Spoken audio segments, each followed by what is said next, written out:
विश्व 24 न्यूज हर पल आपके साथ। नमस्कार। अयोध्या प्रतिष्ठानच्या वतीने शिवजयंती मोठ्या उत्साहात साजरा करण्यात आली।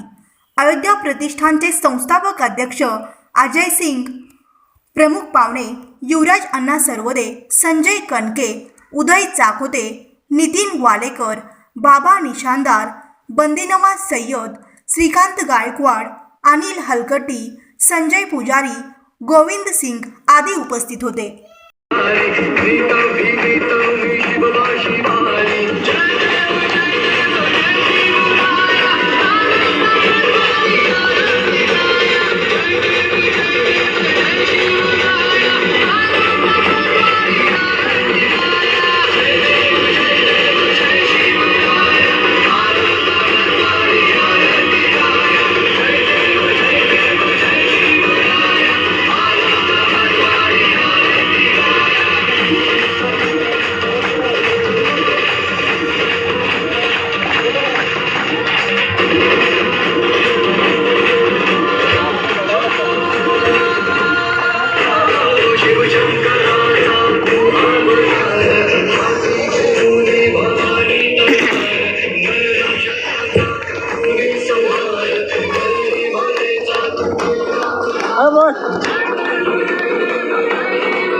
राज्यातील महत्त्वाच्या आणि आपल्या भागातील ताज्या बातम्या पाहण्यासाठी आजच आमच्या विश्व 24 न्यूज चॅनलला यूट्यूबवर सबस्क्राईब करा आणि बेल आयकॉन प्रेस करा।